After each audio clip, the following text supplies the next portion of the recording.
Welcome back to Cyrus's story time with me, Cyrus Reborn, on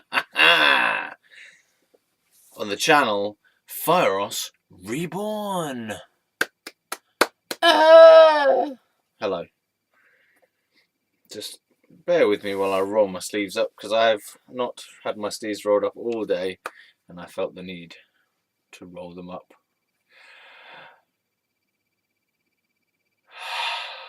Welcome back. Welcome back. I have not done a video for a little while. Let's check how long it's been. Now, bearing in mind that the time frame upon which you watch these videos, I'm just pleased when I use my words really well, just like I did just then. Anyway, right, enough pomposity. Look at my word choices, aren't they very good? Shut up. Let's look at my own channel and indulge my own self.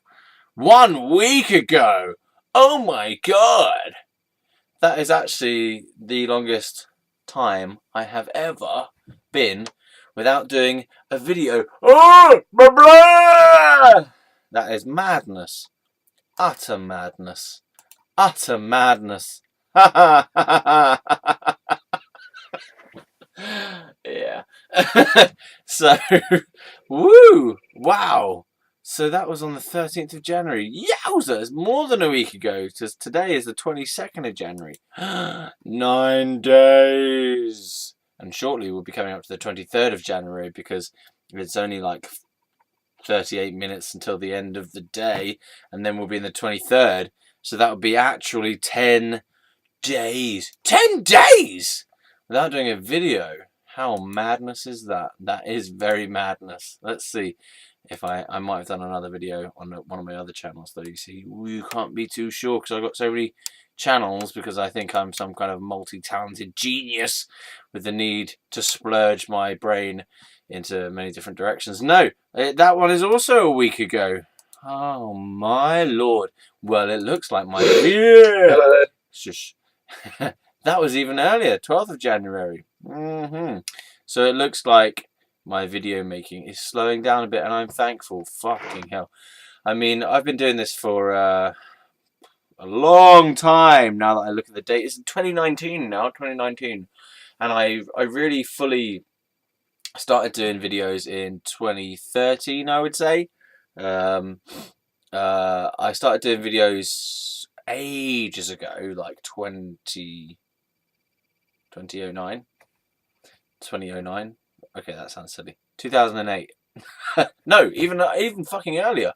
When did YouTube start? I was doing YouTube videos like right back near the beginning. Okay, YouTube began in 2005. It wasn't that early. It was about 2006 or 7, because that was when I first started doing stand-up comedy, and I did a few bits of stand-up stuff. I've probably even got some. Shall we do that? Let's have a look. I'm a very young man, and I'm being very silly in the videos. Okay, well, maybe I should prepare that for another time. I don't really prepare anything, though. I'm not really a prepared-y kind of person. It might have even been recorded in that format AVI. Back in the day when AVI was a major contender for the format. It may well still be, but all I hear about is MP4 this and MPEG that these days. But there may well be some very silly videos of me trying to do some stand-up stuff, but doing it in a kind of by myself format. We've got a video I've just found here called Munching Process. Well, I don't think that's anything to do with me, unless it is. And then, oh my gosh, is it to do with me? What's the munching process? No, it's actually an industrial thing where they munch things with diggers by the look of it. Okay, so let's have a look. What else have we got? Picture, room, stupid. Oh, well, we've got me painting my room. Picture, RPX. Aha, more. Yes, there's Ross doing doing stuff on his room when I was younger. Okay, let's have a look. Sorry, I'm just. Don't mind me. What are you gonna know? What do you know? What do you know about anything? I don't know, man. I don't think I titled them. That's the problem. That is a problem. Well, we can have a look at the room, stupid. Let's have a look at the room, stupid. Okay, so this was during a period of time where, according to people in the world, I was mentally ill. Fine by that. Fine by that. Fine by them. Come on now. I don't know if it will play video on MP. Yes, it will. Okay, let's put this down. Right, so if I hold it like this, you can see it. Now, viewer discretion advised. This may be disturbing. It may not be. Yeah, so I'm done with the crazy fucking colour fucking craziness. And I'm looking at it now. Awesome. And thinking, what the hell was I thinking? This is stupid. Very, very stupid. And it's shit. It's just shit. So I'm gonna get rid of it and make it white. Because it's fucking stupid. Look at it. Shit. I like it. No sense. I no like order, it. no rhyme, no reason. It's just bollocks. I like it. Anyway, so that was an occasion when I painted my room, as you can see from the thing. Right, now, here's the thing with that, right? So I'm an artist, I'm a painter, I'm a drawer, I'm also a musician. And actually the music that was on in the background on that video was my album, which was released. It wasn't released. Well, yeah, it is released, I guess. It's available on Amazon and iTunes and CD Baby and Deezer and Spotify. If you type in Wilson Consumed in Self by Wilson, you should be able to find that. So about that painting of the room, right? So I'm an artist. I paint things. I have painted things since I was a child, I suppose. And around the age of 14, I guess, I decided to commit a bit more strongly to my artworks. Because that was when you were choosing your GCSEs, and I just decided that I wanted to do art as a GCSE. Then I decided to do art at A-level. And then I decided to do art at university.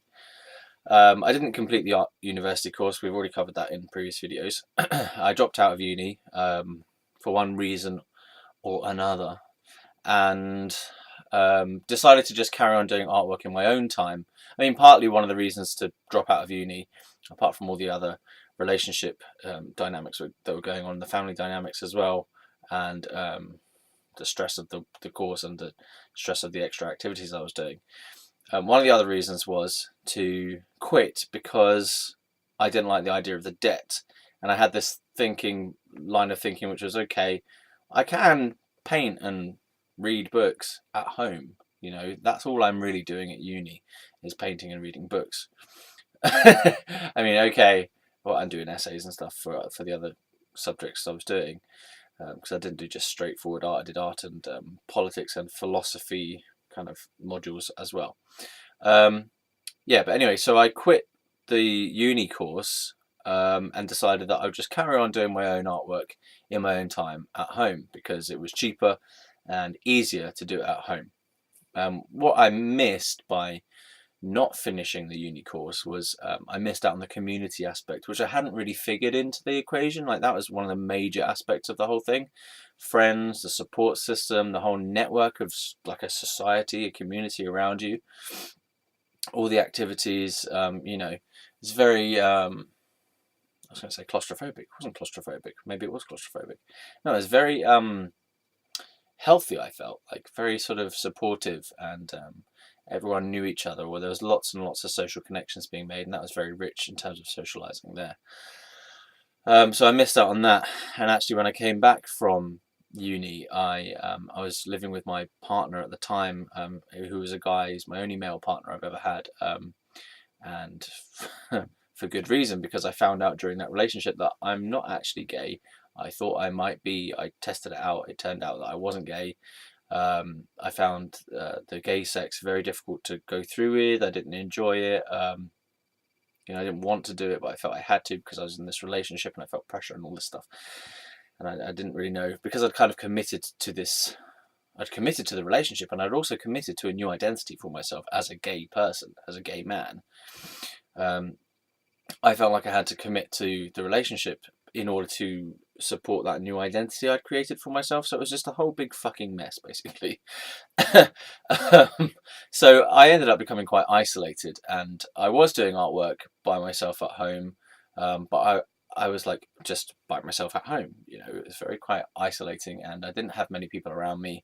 I had my partner who would be going kind of to and from work, and he was quite isolating of me, so he didn't like me to go out and spend time with other people either. So it was very kind of isolated, and it was a not nice position to be in at all. Anyway, so we broke up. If you've been following this story, you know the gist of what's been happening, or you know the hell of a lot of the fucking details as to what happened as well. But I'm just giving you a little summary. So we broke up, and I came back to live with my parents because I was living with my partner. So it went a bit like this. I had a girlfriend called Andrea. We broke up. About a few months later, I had this new partner called Charlie. I went to uni, still had him at home in this area, ish, roughly speaking. Still had him in this area, but I lived at uni and then lived with him when I came back from uni I never came back from uni on the weekends, but on the breaks, whatever, holidays and stuff, yeah. So so then I lived with him in his house and his parents' house, and this little summer house that they'd renovated on the outs in their grounds, because they had massive grounds, that family. And then so I'd go back and forth from uni to where I was living with Charlie, and then when we broke up, I came back to live here. Okay, so that gets you a certain way along the journey. Now let's have a look at this video, because we'll see what time period that is from. So it says 2008, 26th of the 2nd, 2008. So I went to where did I go? So I went to America on a kind of traveling trip for 3 months, even though it was supposed to only be about 2 months. I think it was like 2 months and a week or something. I'm not sure how long initially the plan was, but I skipped my flight and I didn't come back until about 3 months. So that was September to December of 2007. So I'd already broken up with Charlie by that point. I came to live back here. Then I went to live back in Reading. So I went to university in Reading, and I felt like my soul had unfinished business in Reading. But probably the unfinished business was that I should have actually finished my course. But I also felt like I needed to kind of round up my relationships there. Like I still had a lot of friends there. I felt like I needed to be in Reading still. So I managed to stay for a month I think someone from my art course, I think. She was going off traveling herself in, what's that place that people tend to go to? Thailand? She was going to traveling in Thailand. No, Indonesia. Indonesia, I think it was. Who cares? So she was going traveling in Indonesia and maybe Thailand. Both, let's put them both in there. So she was going away, and she needed someone to kind of like flat sit her room or part of the house or whatever. So so I did. I paid, I think it was like really cheap. It was really cool. It was like 250 quid for 28 days, which is really good. And I earned that money from I was doing waitering work. So I was doing silver service stuff, and just what do you call it? Like it's just like low level waitering. So it was dishing out food and collecting plates and then polishing cutlery, stuff like that. Yeah, so it wasn't like taking orders and things like that. It was set menus. They were just rolling out these banquet corporate event type of dining stuff, and so I did lots of events like that, and that's where I was earning my money. And I was also busking a bit here and there as well. so so that's where I got the money from. Then so I took this kind of break to go and live back in Reading for a 28-day period. During which time I didn't really do anything. I was doing artwork and music a bit here and there, and I was just kind of. It was for me. It was a time to connect with my spirituality. So I was really grateful to not be around my family, because my family had this idea that I was starting to go nuts or weird or whatever, and so they weren't the best of people to be around. Like, they hadn't fully decided that I was psychotic at that point. But they weren't really. It just wasn't a nice environment. Like, I think because I'd quit uni, because I'd broken up with my relationship partner, Charlie, that things were going wrong for me, and they couldn't really understand like why all these changes were happening, and also why my personality was starting to change, and my belief systems were starting to change a bit as well, and my behavior was starting to change. The way I spoke to them was starting to change.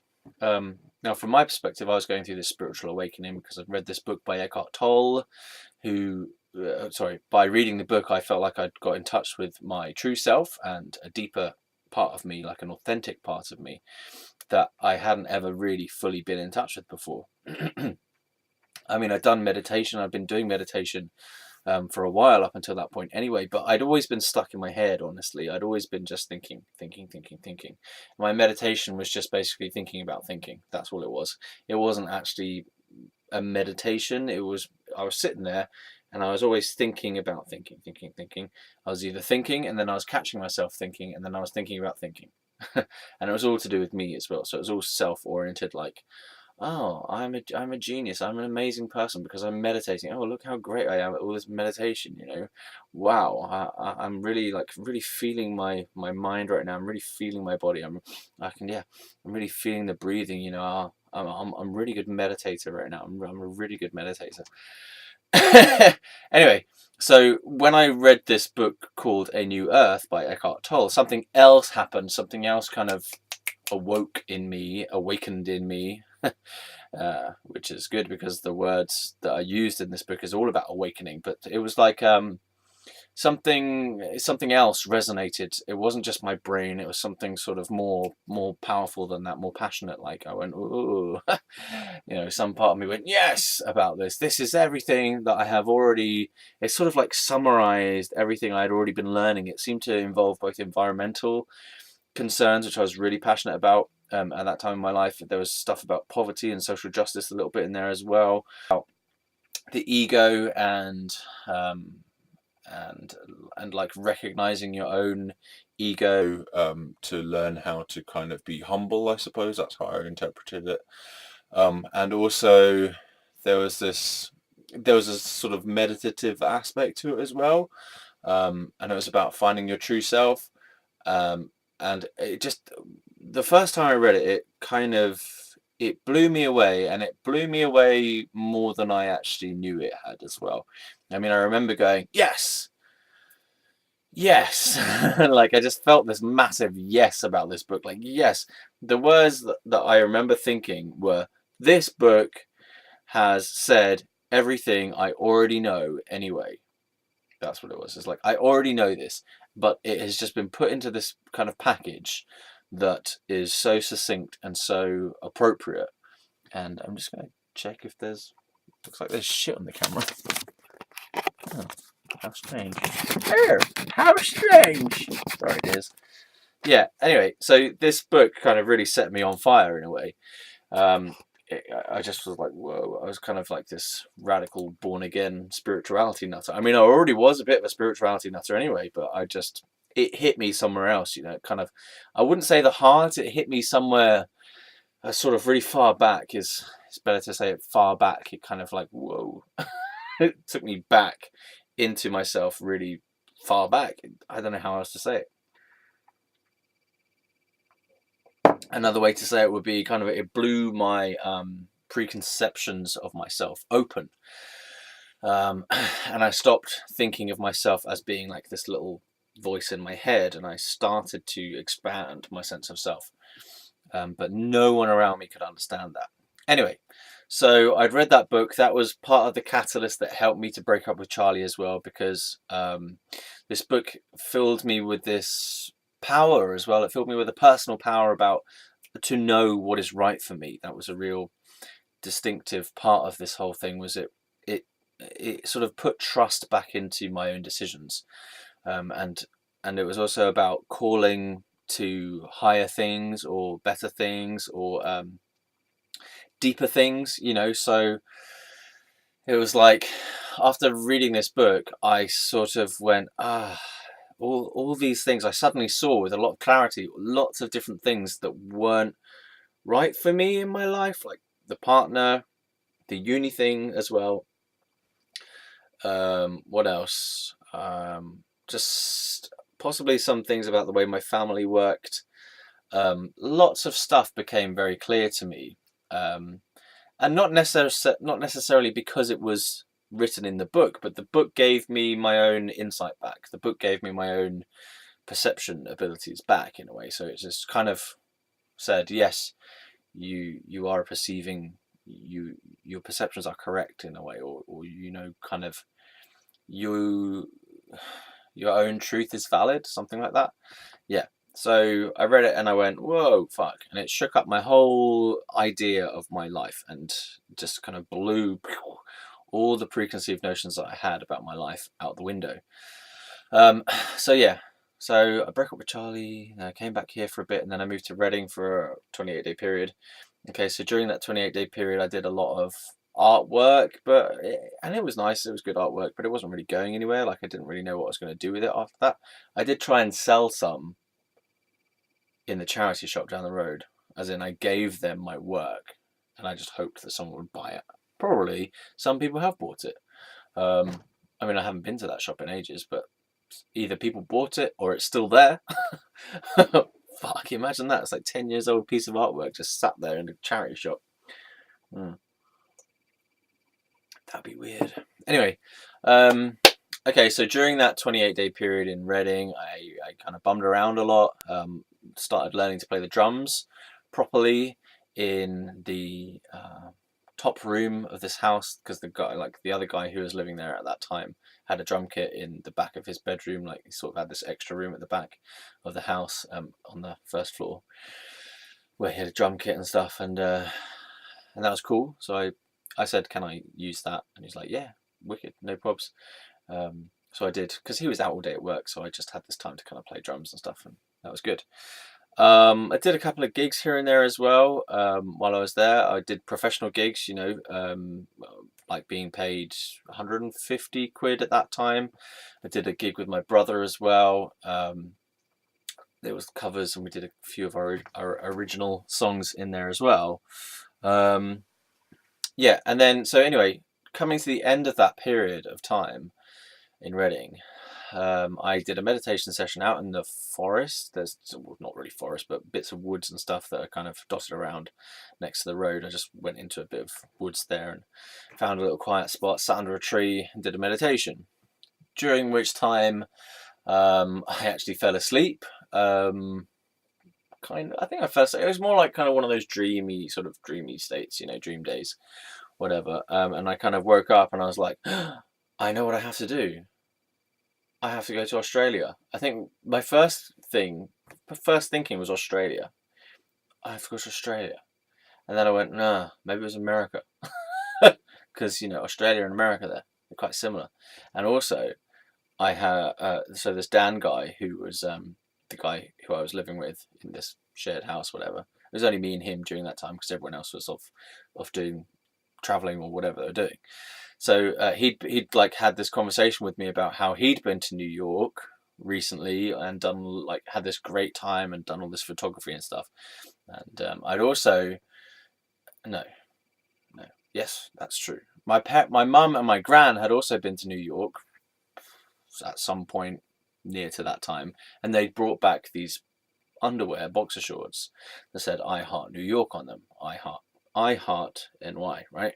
NYC or something.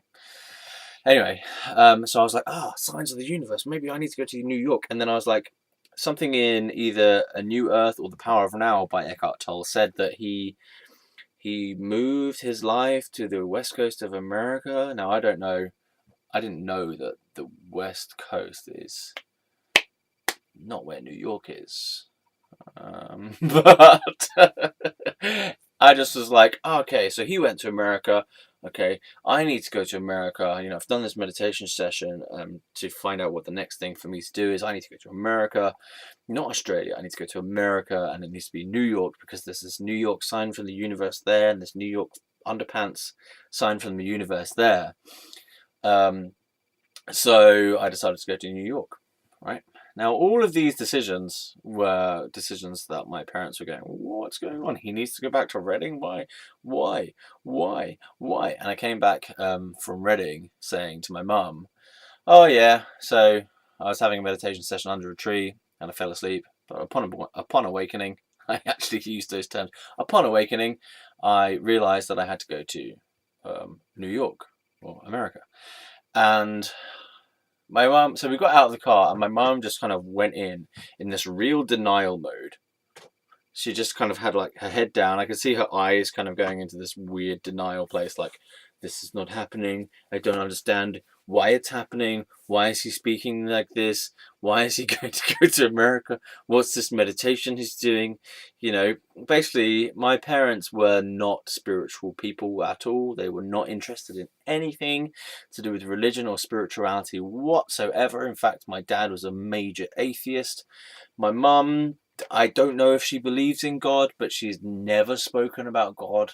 It's like it doesn't even feature in her life. I'm sure it does somehow, but it's a non-existent entity. It's not like she actively doesn't believe in it. I just don't think she's dead inside on that issue. My dad at least has something that he sort of believes in, which is he believes in reason, science, philosophy. I don't know what he believes in, but he believes in something. My mum kind of like, I've asked her, do you believe in God? She's like, she's not agnostic, because agnostic would be to take a position. She doesn't take a position. She's just, yeah, mum. Now, if she watched this video, she'd probably tell me, oh, I do believe in God. No, I don't believe in God, or blah, blah, blah. She'd probably tell me what her exact views are. She's never mentioned it. She doesn't care. It's like it died inside her a long time ago, and we just forget about it now.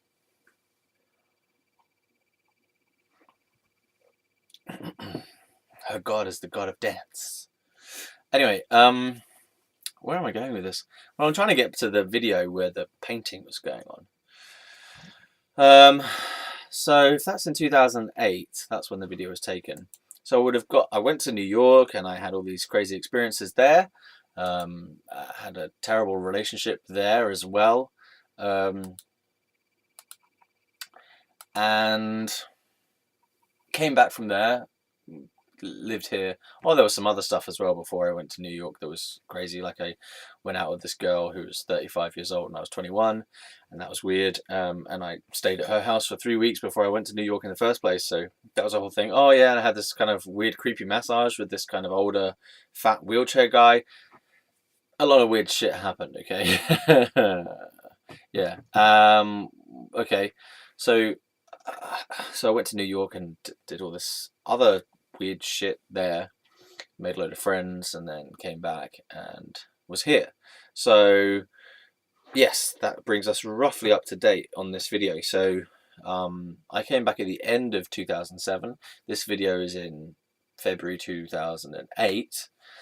So a couple of months I was back at home, being an American person, basically, because I became kind of fully Americanized. Like I took on this whole American accent, this whole kind of American boisterous way of being, like a New York kind of boisterousness to me. like, because that's how everyone was out there. There was a lot of loudness, a lot of laughter, a lot of calling everyone an asshole, as in it was never kind of like the asshole. The using the word asshole was used very kind of jokingly. It wasn't a major insult. It's like asshole, It was more just kind of expressive than insulting.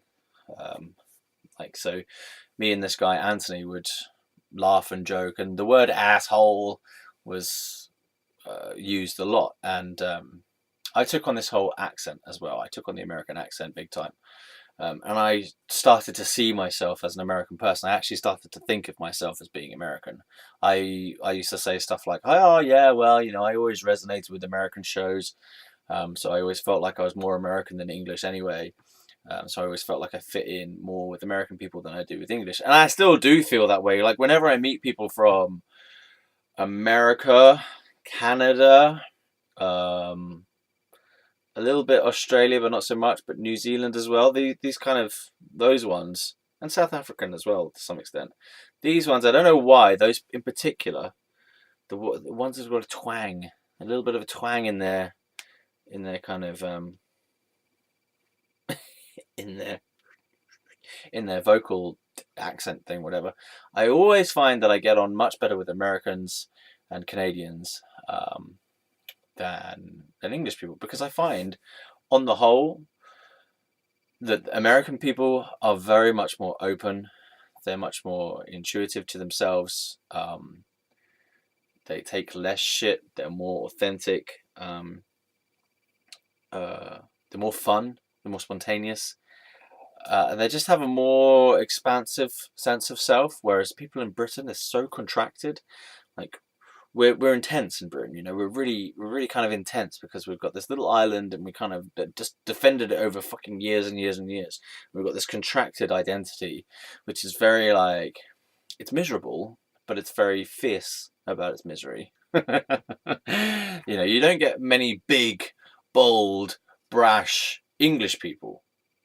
You get kind of English people who are very thoughtful, very pretentious, strongly opinionated. Those are just some wild generalizations. But there's always with British people a sense of contraction around their identity. Just kind of like guardedness. There's a guardedness about British people, I find.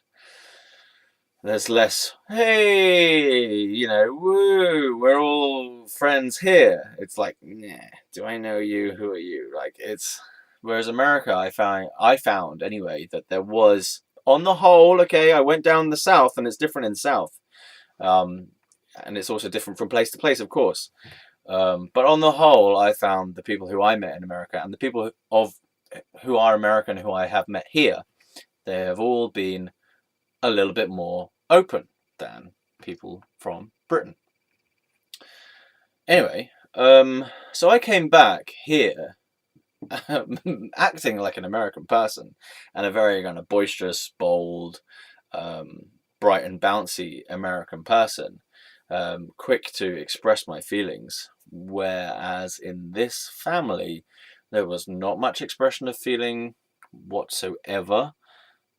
Not much whatsoever. Those two don't work.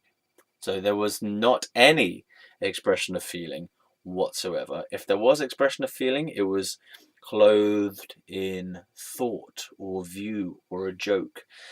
There was never open, outward, honest, spontaneous expression of feeling. It was all very measured.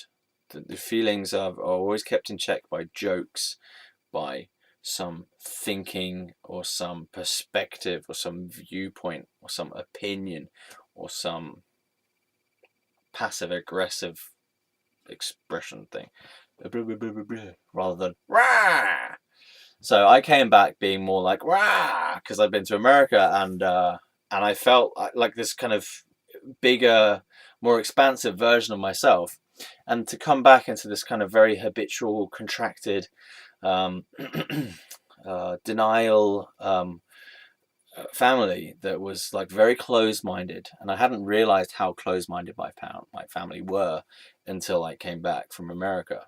And my family were just like, oh God, they're just defensive against everything, you know. So they have their kind of core habits and their core beliefs, and their core ways of doing things, and then just everything else gets defended against. Viewpoints get defended against, argued against. Vegetarianism was argued against, veganism was argued against, spirituality was argued against, meditation was argued against, prayer was argued against, God was argued against. What else? Creativity to some degree was argued against. Creativity was criticized. The arts were a pipe dream or a fairy tale of trying to do something in arts. Science, science, science, science, science, and practical life, practical life, practical life, practical life. So my dad is very much science, science, science, science, science. And my mum was very much practical, practical, practical, practical. So everything revolved around this materialistic, physical universe idea. And I was looking at the universe as this sort of spiritual entity, this spiritual being, and things were coming and going, and expressions of the one life force and stuff like that. So, you know, that was completely outside of the family's mind space. You know, I was an alien. I came back as an alien from a far off planet going, rah, asshole, what do you think you mean? Right? And so not only had I changed myself, but so not only had I come in with this kind of new persona, this new expression of myself, but my family also had a strict view of who I was as well. So I wasn't an Americanized person, for one thing. I wasn't this big and bold person. That wasn't who I was. They had this idea of me that I was a specific person, as in that I was quiet, that I was subdued, that I was only into my music and my artwork, I was a high flyer, overachiever, stuff like that. And basically I was just kind of a quiet person who was excellent at what I did and didn't rock the boat. And so all those perceptions about me were completely challenged, especially when I came back from America, but even before that as well, because I started to live my own life rather than living the family life. So before the age of like 18, I'd lived a life as a member of the Wilson family. I'd lived my life as Ross Wilson, specifically like a member of this family, and my identity and my role and my behavior all linked back to the family. And when I suppose when I came out as gay, during a family meeting and told everyone I was gay, we had a little kind of sharing session there. That started the beginning of a new phase in my life where I was being more me. All right, I hadn't figured it out completely, and it hadn't the actual gay thing turned out to not be the right thing, but it was something I felt I needed to do and needed to go through to understand who I really was, beyond all this stuff. So at that point, like when I was 18, really my own individual identity, separate from the family and just unique to me, started to develop. And what I see happened was basically the psychosis that I've been talking about for this whole video series began as me defining myself by my own self rather than by the family self that I had before. And so as I was breaking out of that family self and starting to do things based on what I'd read, what I was thinking, what I'd learned, and the relationships that I'd been having. So, you know, I'd been going through relationships. That was a whole cauldron of experience in itself. The relationship I had with Charlie was just a mess. Then university, I'd had so many different experiences there with other people. Friends, I mean, and the groups that I'd been involved in, the activities I'd done, the stand-up comedy I'd done. You know, I did so much stuff, and I kind of had so many different experiences that really, through doing that and through all the learning and the alone time and stuff as well, I'd completely changed who I was. And I think that this psychosis started off as my parents defending my old self-image against me, as in they could not accept that I changed when I came back from uni. They couldn't accept that who I was the same Ross as before, because they had this kind of whole concept based on all the memories that we'd had before that, that's who I was. And that was obviously part of me, but this new stuff that I'd had was alien to them. So this psychosis thing initially just began as me becoming more of myself from my inner self rather than from the family self or from society's ego self, who I'm supposed to be or who I want to appear to be like, the roles I'm supposed to play, the nice guy or the achiever or whatever, I started to refer back to myself for my identity, back inwards rather than looking outwards and saying, oh, I should be doing this, I need to do this, I need to be like that in this situation, this is the way that you're supposed to be, blah blah blah. So I started to basically create my own identity and my own lifestyle that was very different from what it had been before. So initially my parents they couldn't understand it at all, and then because they defended against it, as in they defended my old image to me, it kind of just like it pushed me more into all these other things, like it pushed me more into my true identity to a point where I just became completely unrecognizable to them, and they felt like I was actually breaking down.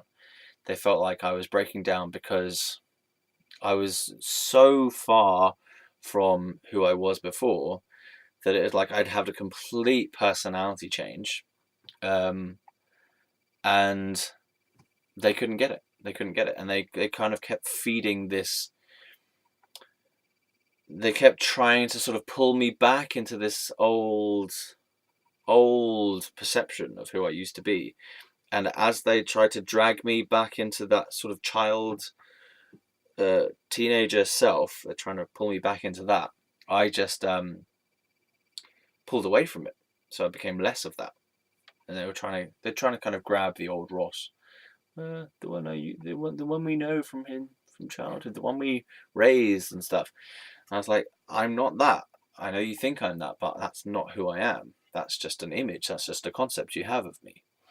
I am who I am. I am this knowing of myself, or this feeling of myself, this being that I am. I don't have that same conceptualization of myself as you do. You see me as this bunch of memories and history and stuff, and I see myself as a present moment based being. I live here and now. Yeah, I've got my memories, but the memories aren't who I am. This here-ness is who I am. This me-ness is who I am. Oh God, I need to poo so bad. Anyway, so I came back from America, and then so things intensified for me spiritually speaking. When I got back from America, I remember that because of all this kind of like, they couldn't understand how much I had changed, and like I was now behaving like an American person. Very, very big, very kind of.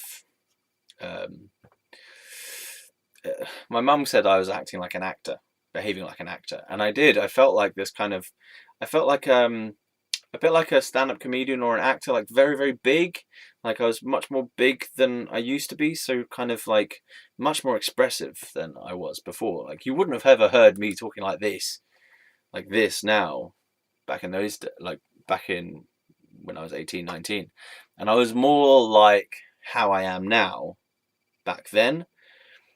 But even more like, so in my videos where I'm like crazy and like, I was more like that back then, and I was doing that without hiding it from my parents. I kind of hide that side of me from my parents these days. I hide my fun and silly and genuine self somewhat from my parents, and I'm a little more subdued around them because it's just easier to be that way. And that's something I know I'm doing, and it's something that just it keeps things settled in the family. Like, and I don't have to be this kind of wild person. I bring it out when I want to bring it out, basically. Sometimes that does mean that I squash myself sometimes, but not very often. I choose when I bring myself to my parents as well. So I choose when I kind of decide to be around them or whatever. So it's like if I don't feel in the mood, if I feel like I would have to squash myself when I'm around them because I'm not ready for it, then I just don't spend time with them. So I feel like I'm at a good balance basically. Anyway, so things started to deepen for me spiritually speaking when I came back from America. So my parents couldn't really get this whole new big bold thing that I was being, and that seemed to sort of push me even deeper again, like even deeper inside myself, because they were really retaliating against who they thought I was, as in they were retaliating against who I was then, and they were trying to pull me back to who I used to be when I was younger.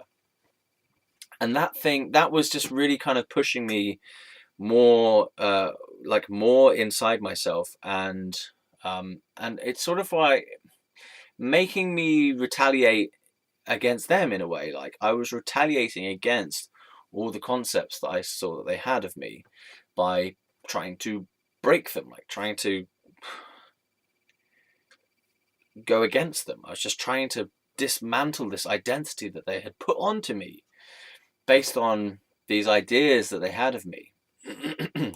So, but what that did, it was like this kind of spiral of chaos that went on for a while, and it just sort of put me really, really deep into my own inner world, basically, and to a point where my inner world and the outer world fused, and then the world became rich with meaning. So this is the psychedelic aspect now. So it was only when I came back from America that I went really into the what we would call the psychosis part of this experience, which I don't want to call it psychosis, but that's what it was called to me. For me, it was this very rich experience of meaning, which was sometimes scary, but most of the time really fascinating and mystical. But sometimes scary and sometimes frustrating because it felt like there was something that was sometimes out of my grasp that I just kind of couldn't quite get to. But everything that I was doing felt very purposeful, yet from the outside world, I was doing very little limited things, but like I felt like there's powerful meaning in all sorts of things that I was doing. Like I'd move a pen from here to there, and it was like, oh my god, that's that's such a meaningful event. You know, I don't know how to describe it, but and then we had these experiences where I felt like the universe was talking to me directly. It would talk to me through signs. It would talk to me through images. It would talk to me through sounds. It would talk to me through. It's like I could hear God or the universe talking to me underneath what people were saying. So people were talking, blah blah blah blah blah blah blah blah, blah, and I could hear God underneath all of that talking through them. And it's man, how to describe that? Because that was an amazing experience, right? That was absolutely phenomenal. Because it's like there's this deeper, rich vein of meaning that is going on throughout the whole world at all times that we're hardly aware of at all, but it is there. And when you feel it and you understand that everything that anyone is ever saying is just God speaking from God, as God, to God, within God, it's like, whoa, man, it was amazing, amazing experience to hear God within each person speaking. Oh, fantastic. And to see the world around you as a beautiful kaleidoscope of of mystery and power and presence and this kind of throbbing, vibrating energy in everything was fantastic. And also there was a sense of magic as well, that the things I did had an impact on the world somehow. Like, as I said, moving the pen here, it might sort of cause an event to happen over there. It's like, look, watch this. I move this pen, they have an argument. It was really like that kind of very cause and effect. Like there were so I was causing everything basically because it was me, but not me as a person, or maybe it was me as a person. But I just felt like because I'd synchronized with this kind of God essence, I felt like I felt like I was in touch with this whole other reality that no one else was understanding, but I understood it. Um, and it probably wasn't exactly real, but it felt very real. In fact, it felt more real than anything else had ever felt. Um, yeah. So, yeah. Okay. So, also, I had less idea of boundaries. I didn't have any ideas of social boundaries anymore because they didn't really exist. They're only a construct that we create around things. So I would go and explore places. I used to explore like abandoned areas. I quite like exploring abandoned buildings and abandoned grounds and stuff, and just looking around at stuff. And occasionally I'd wank there and stuff, but nothing. I didn't do much illegal. I don't think I did anything illegal apart from maybe trespassing here and there, I guess. Yeah, I became fascinated with becoming a squatter, but I never actually did it. Like I started learning about it, but I never did it. God damn, I need a poo so bad. Oh, I can't just poo while the camera's rolling. I mean, in the toilet, can't do it here because that'd be really bad. All right, fuck's sake. So basically, I did the video of me painting my room or having finished painting my room. First, I videoed me painting my room, then I finished painting my room. So the idea was basically I had a load of leftover paint, right? Because I'm a painter. I had a load of leftover paint.